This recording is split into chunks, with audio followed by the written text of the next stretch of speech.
O gráfico representa, num dado instante, a velocidade transversal dos pontos de uma corda, na qual se propaga uma onda senoidal na direção do eixo X.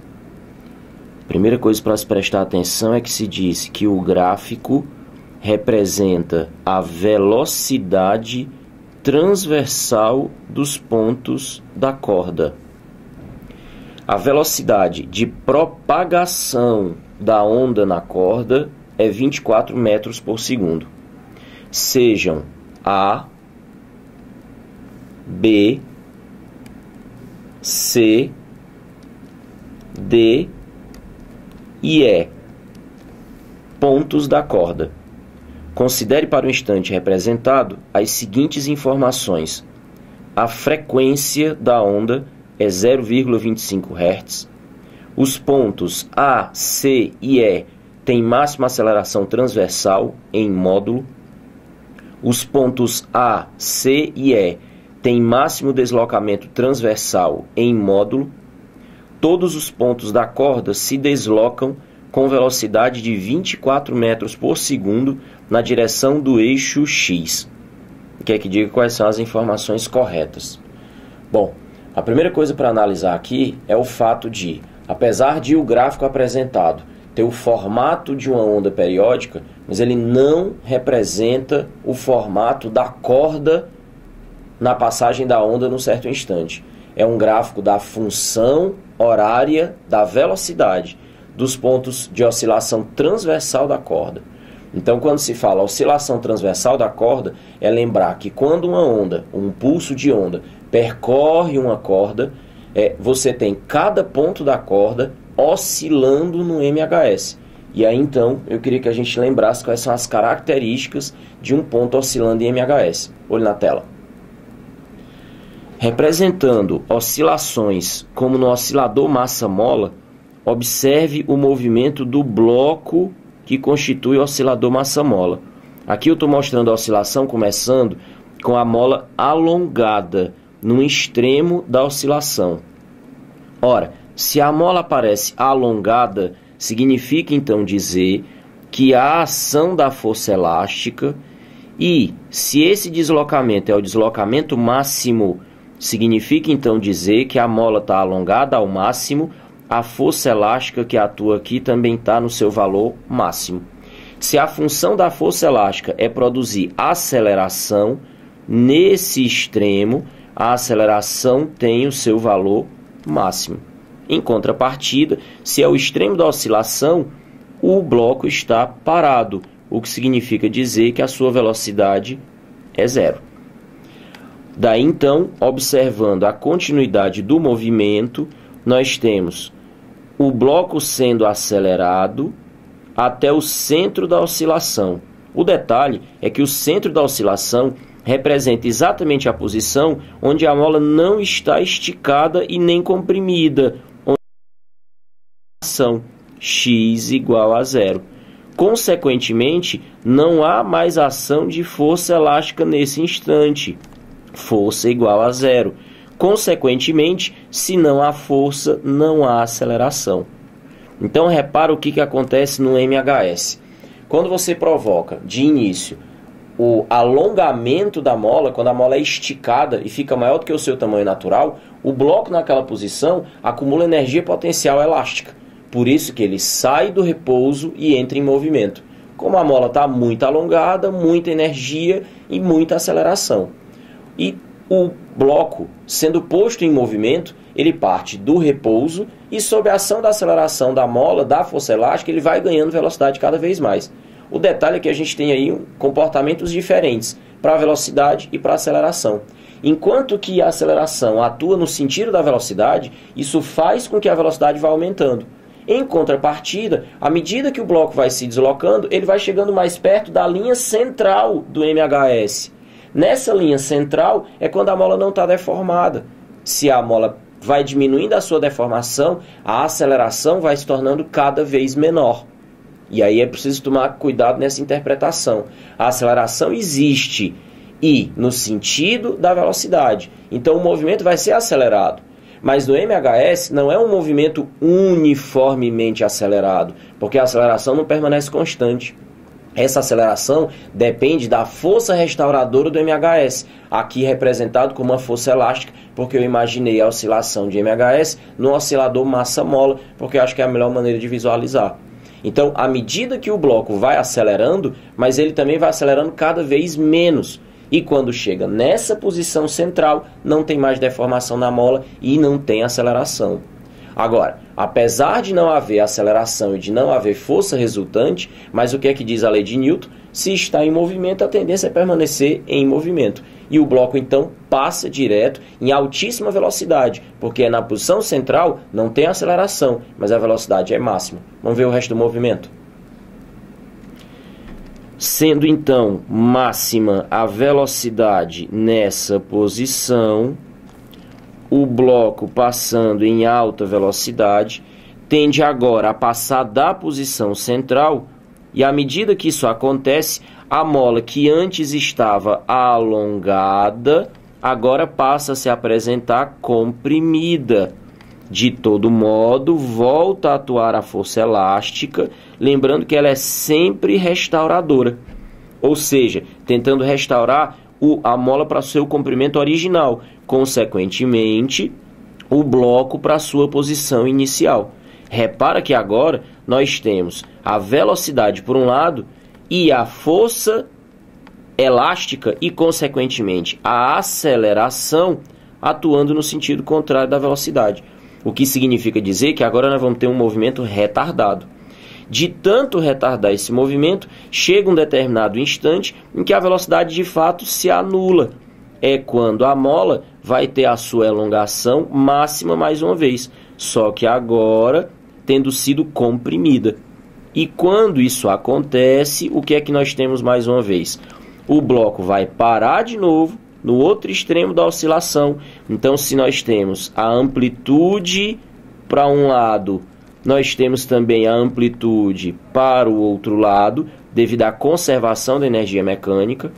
E, mais uma vez, a mola estando comprimida ao máximo, a força elástica que atua é máxima e, consequentemente, a aceleração também é máxima.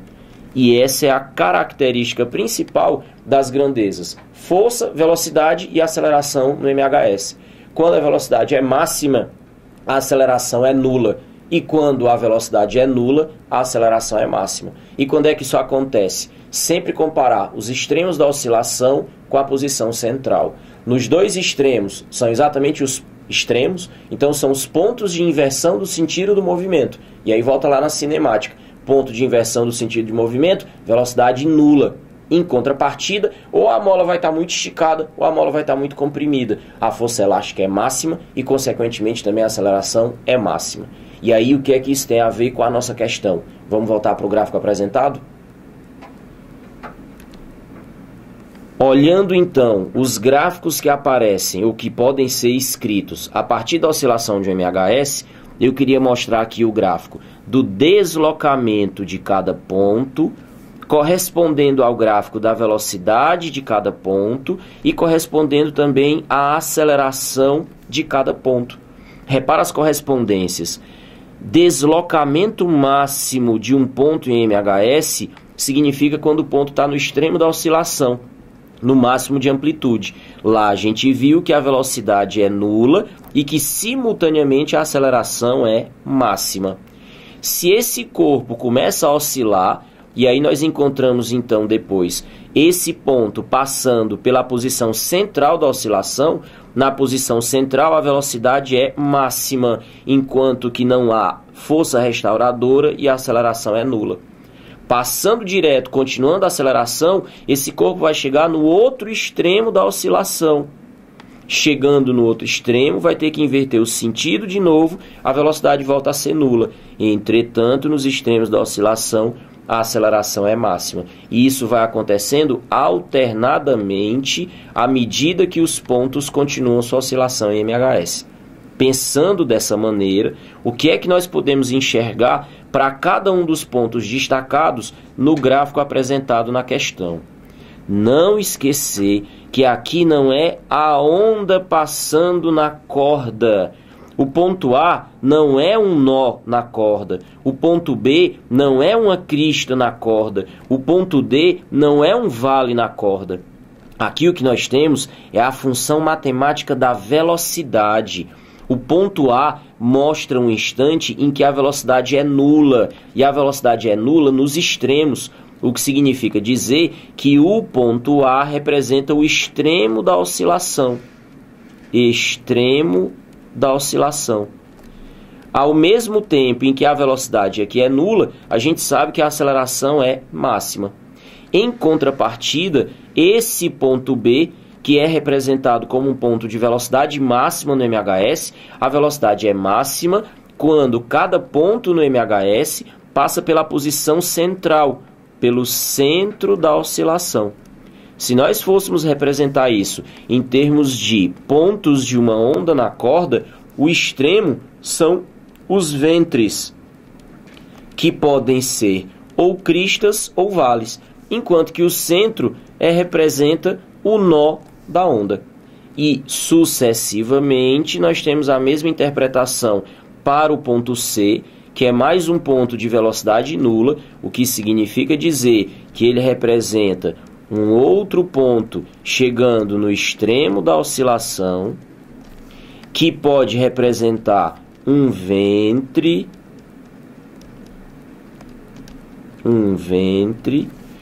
e o ponto D, na sequência, representando um máximo de velocidade, significa dizer que esse ponto da corda está passando mais uma vez pelo centro da oscilação. E o centro da oscilação sempre representa um nó na corda. E agora a gente já pode, então, parar para dar uma olhada e interpretar o que é que se pode deduzir a partir desse gráfico, então. Observe que os pontos B e D representam dois nós consecutivos dessa corda, da onda passando na corda. E a distância entre dois nós consecutivos representa metade de um comprimento de onda. Ora, ao longo do comprimento da corda, e aí a gente tem aqui x representado em metros, B aparece na posição 2 metros, enquanto que D aparece na posição 6 metros, o que significa então dizer que essa distância, que nesse caso representa metade do comprimento de onda, ela vale 4 metros.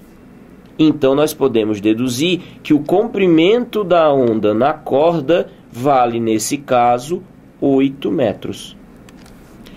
Se foi dito que a velocidade de propagação da onda na corda é 24 metros, e aqui vale a pena uma observação, velocidade 24 metros por segundo.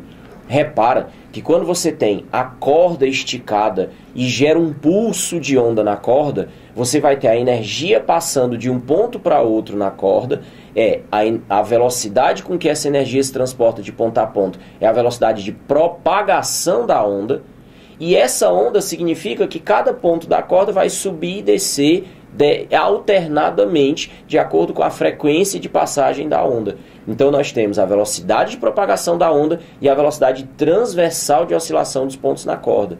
E aí é preciso tomar cuidado. O que foi dito no texto é que esse gráfico está representando a velocidade transversal dos pontos na corda. Então a velocidade de oscilação. Enquanto que aquele valor 24 metros por segundo que aparece no texto, está bem esclarecido lá, é a velocidade de propagação da onda na corda. E aí por que é necessária essa diferenciação?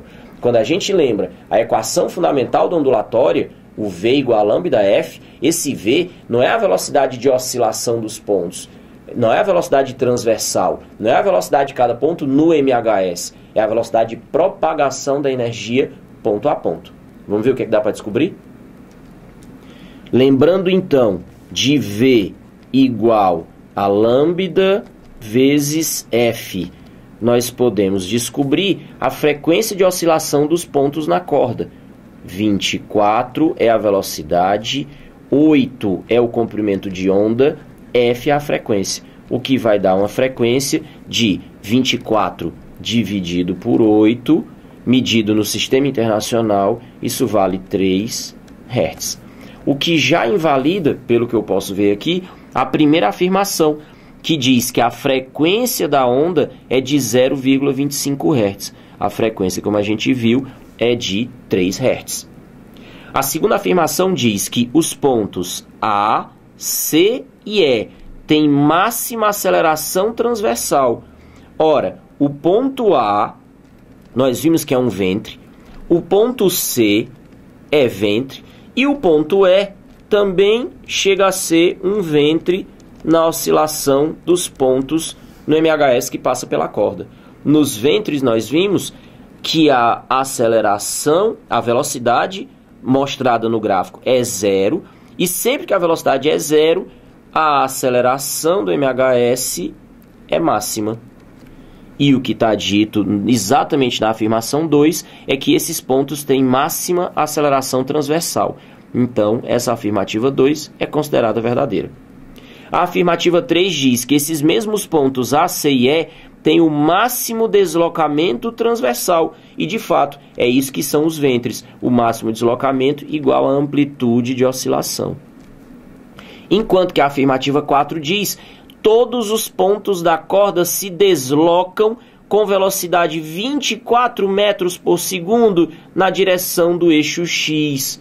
Isso é falso, porque é preciso lembrar que a onda transporta energia, mas a onda não transporta matéria. É bom, eu gosto sempre de lembrar, a visão que eu tenho para entender isso é a aula feita nos estádios, quando um torcedor na arquibancada, vibrando com o jogo, vibrando por seu time, ele participa da aula, que é conhecida mundialmente. E como é que o camarada faz? Não levanta todo mundo de uma vez, ele fica observando a movimentação.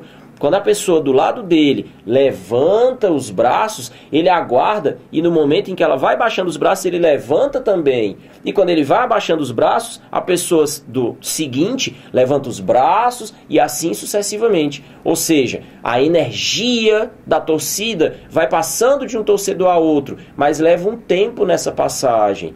Daí onde a gente vê como se uma onda se propagasse pela torcida. É como se, então, cada torcedor fosse um ponto da corda. Os torcedores não vão andando no estádio. Ele fica parado na arquibancada. O que ele transmite é a energia que ele recebe do torcedor anterior. Então, a energia de vibração, e ele também vibra, e o outro na sequência, e assim sucessivamente.